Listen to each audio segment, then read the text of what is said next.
Tinanong ko LGU, DPWH, DNR. Dito sa kanila, yung proyekto. Tapos tinanong ko si Mayor Arman and Mayor Art.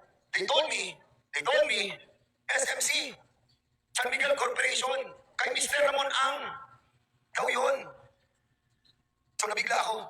Hoy, meron na bang rehabilitation contract ang Laguna Lake at ang San Miguel Corporation na di ko nalaman? I've been working to help the national project of rehabilitation of the biggest lake in the country and its 100 tributaries for almost 15 years. Since the Shell 18.5 billion Laguna Lake Rehabilitation Project. Pero wala akong alam na project ng isa Ramon Ang sa Laguna Lake na natuloy. What I know was building yung Laguna Road Ring Drive Project. Yung 125 billion na amount. Wow. Ano to? Secret deal? I move that we recognize Representative Dan S. Fernandez of the Lone District of Santa Rosa City for his privileged speech. So move. The gentleman from the Lone District of Santa Rosa City, the birthday boy, the Honorable Dan Fernandez, is recognized to avail of the privilege hour. Happy birthday to me. Mr. Speaker, I rise on a matter of personal and collective privilege. Una, maraming salamat po sa Kongreso. Sa loob po ng 15 taon ko bilang representante ng aming distrito sa lalawigan ng Laguna, mula sa tatlong bayan na aking pinamamahalaan na San Pedro, Biñan at Santa Rosa mula noong 2007 hanggang 2016 hanggang sa ating po nagawang maiwalay ang City of Biñan sa aking last term noong 2016. At noong 2020 naman ay ang San Pedro at Santa Rosa na nagkaroon na rin ng sarili-sariling representante. Madami na po tayo na sa katuparan ng mga mahalagang proyekto para po sa bayan ng San Pedro, Biñan at Santa Rosa. At lalo tigit ng ating pong naiwalay na ang tatlong bayan at nagkaroon na ng sarili-sariling representante ay lalong umunlad ang bayan ng San Pedro being represented by Congresswoman Ann Matibag at bayan ng Biñan sa pamumuno naman ni Congresswoman Len Alonte. Patuloy ang pagkunlad ng tatlong bayang ito. Kasama na rin ang bayan ng Kabuyaw at Kalamba. Tunay na ang Laguna ay di na mapipigil ang pagunlad. Aside that the proximity of Manila with our province, which is just kilometers away, the trend with our investors, locally and internationally, is to invest in the province of Laguna. There's no other way to go but with us. Sabi nga sa kasabihan, put your money where your mouth is. Literally, andito po ang bunganga ng Calabarzon, ang Laguna. Patungo doon sa Region 5 or Bicol Region, the southernmost tip of the Luzon landmass Laguna is dubbed as the automotive capital or the Detroit City of the Philippines. Moreover, Calabarzon hosts the big names in the electronics and semiconductor, thus also called the Silicon Valley of the Philippines. Laguna is also known for fashion like footwear from Liliu and Biñan, embroideries of Lumban, and fashionable bags and accessories in different parts of Laguna. Foods such as puto of Biñan and samaida of San Pedro, bukupay of Los Baños, bibingka of Luciana, duck-based products of Victoria, and so on. Arats like wood carving of Paite, ito po yung capital carving ng ating pong bansa, paper mache of Pangil and Pakil, handicrafts of Mabita, to name a few, and travel destinations such as Enchanted Kingdom of Santa Rosa, waterfalls of Pagsangan, Mayhay, Luisiana, Capinte, and Siniluan, 7 lakes of San Pablo City, and hot spring resorts of Calamba and Los Baños. Now, Mr. Speaker, having said all of this, which characterizes our beloved province, there is continuing threat in our vision to maximize and exhibit our full potential as a province. Year 2007, when I became the congressman of the 1st District of Laguna as a first-term representative, I encountered challenges that I know will lead to a catastrophic portion if not abated. The Laguna Lake, the biggest lake in the country, is dying. Not only that it is dying, it's giving our people fear whenever a typhoon is about to enter our area of responsibility. The reason? Floods. Not floods that will pass away after a couple of days, but floods that will stay for months or till kingdom come. Opo, baha na magtatagal sa aming mga kabahayan. Dahil kami ay kalapit ng lawa at dahil mababaw na ang lawa, Dahil ito'y punong-puno na po ng mga dumi, burak, lupa, dumi ng tao, dumi ng iba't ibang industriya na nakapalibot sa lawa na nanggagaling sa ibabaw ng Laguna like Quezon and Cavite at mismong mga industriya at tao sa lalawigan ng Laguna ang nag-ambag-ambag upang bumabaw ang pinakamamahal na lawa ng Laguna. Can we show the pictures?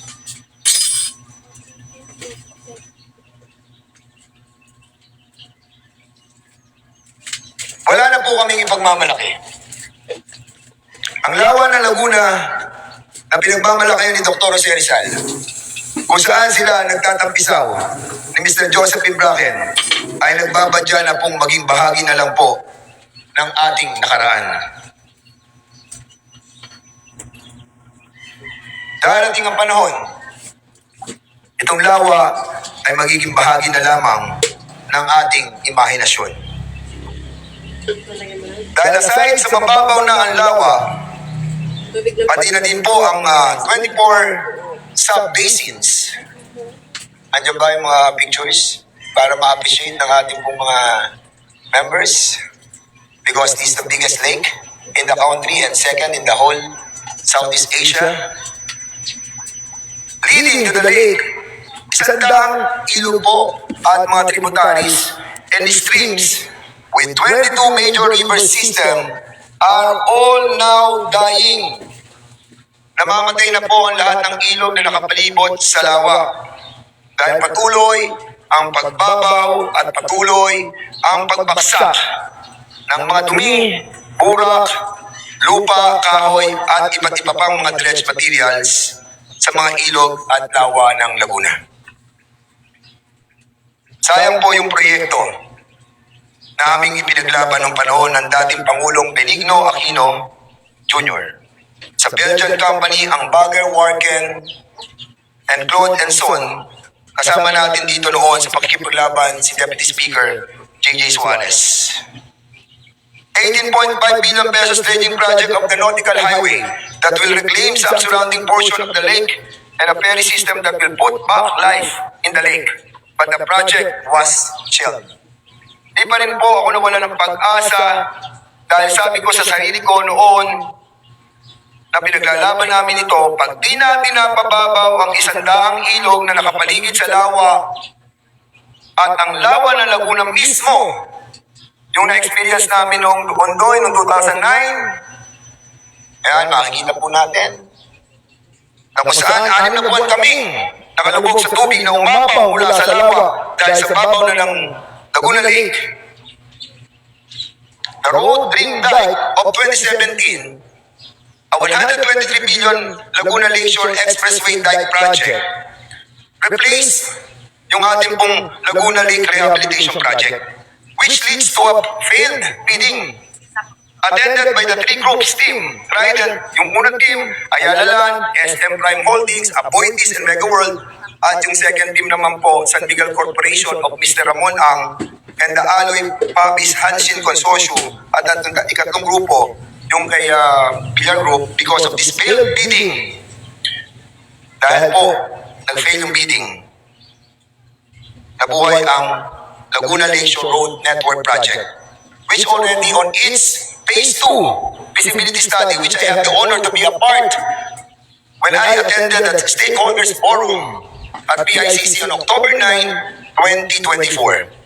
Yung Phase 1 po, 37 kilometers along the west shoreline of Laguna de Bay from Lower Bicutan to Muntinlupa, San Pedro, Piñan, Santa Rosa, Cabuyao, and end in Calamba is a crucial component of the broader Luzon Economic Corridor, which is an initiative aimed at facilitating seamless transportation and logistics between key economic hubs of Subic Bay, Clark, Manila, and Batangas. Sa eastern part naman po, which is the Phase 2, from Los Baños to Santa Cruz, all the way to Rizal, 24 na kilometro po to, road section, nung 42 kilometers na bridge of viaducts at 2.5 kilometer of twin tunnel section with 9 interchanges location at Binonan, Morong, Tanay, Pililla, and Hala-Hala, Santa Cruz, Victoria, Calauan, and Los Baños. The Laguna Lakeshore Road Network will provide a seamless linkage between the cities and municipalities along the western and eastern areas of the Laguna Lake. It will also serve as an alternative route to motorists bound north and south, aiding in the traffic congestion of Mega Manila. Magandang proyekto, malaki at tunay na makakatulong sa pag-unlad ng lalawigan ng Laguna. Ngunit ang tanong, paano na ang pinagsimulan ng multi-billion road network project na ito na ang intensyon ay masolusyonan ang mababaw na lawa at ang mga ilog na nakapaligid sa lawa na pugad tagpuan ng Jose Rizal at Josephine Bracken months ago, bago magpasko, noong October 24, 2024, last year. May dumating na bagyo na ang pangalan ay Christine na nagbuhos ng matinding pagulan sa Bicol Region. Madaming lubog na bahay. At dito sa Laguna, muli ang ating pangamba ay nagbabalik sa ating pag-aakala na muling aawas ang lawa at maraming ilog na nakapaligid sa lawa ang muling aawas at magdudulot ng problema muli sa ating mga kababayan. And true enough, marami nga sa aming lugar ang umapaw ang mga ilog dahil sa babaw na ng holding capacity ng lahat ng ilog na nakapaligid sa lawa. Subalit sa aking pag-ikot sa Binyan at San Pedro, meron akong napansin na mga lugar na laging umaapaw ang ilog at nagdudulot lagi ng pagbaha sa mga karatig na kabahayan at komunidad. Like for example, yung SLEX po. Merong parte dyan sa kaban ng SLEX na halos tapat ng Alaska Plan. Ang tawag sa ilog na yun ay San Isidro River. Lagi pong bumabaha yan sa SLEX. Sayang, wala yung mga pictures hindi natin napakita Laging baha pagbuhos ng sobrang ulan. Kapansin-pansin na yung area na yun ng SLEX na laging binabaha at laging nagdudulot ng matinding trapiko, this time ay walang namuong baha. Sa baybayan ng Binyan, ganun din ang aking napansin sa ilog ng Binyan River. Ang kalimitang awas na ilog dahil sa babaw na ng water holding capacity ay himalang di na umaapaw. Anong nangyari? Isa ata itong himala. Isang palaisipan na nagdulot sa representasyon ito ng maraming katanungan. Mas marami bang tubig ulan ang bumuho sa Santa Rosa kaysa sa San Pedro at Binyan? O sadyang ang tadhana ay minsan sadyang mapagbilu lamang?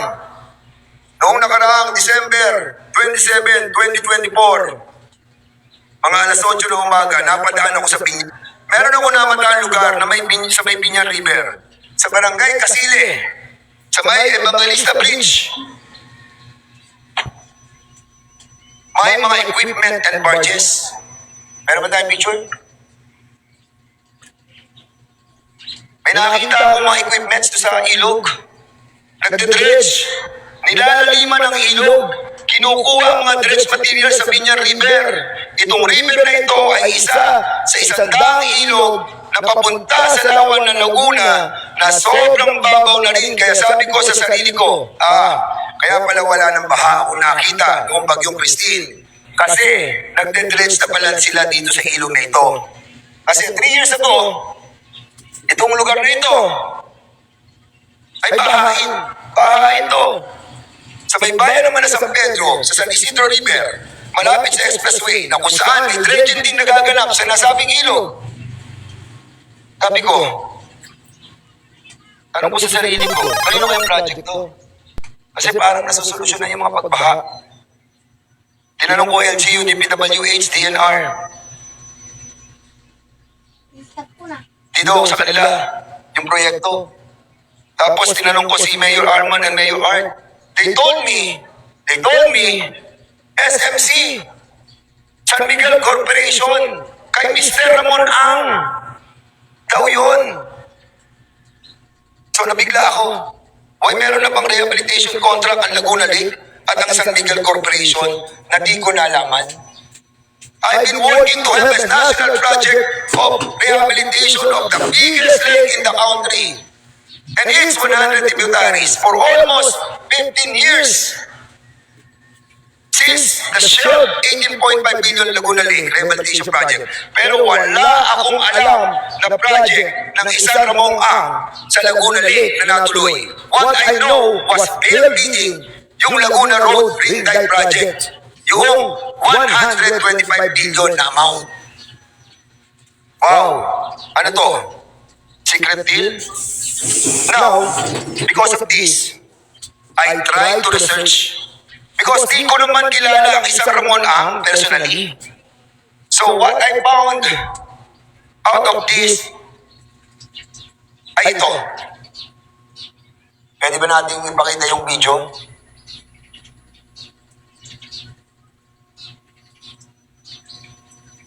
Kailangan natin makita to, mga kasama.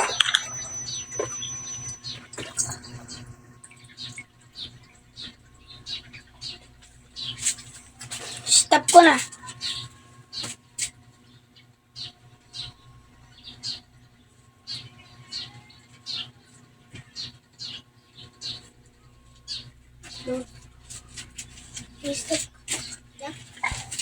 O sabi daw, hindi daw pwede pa-play, sabi ng rules. I'm asking the committee on rules, bakit hindi pwedeng i-play yung video?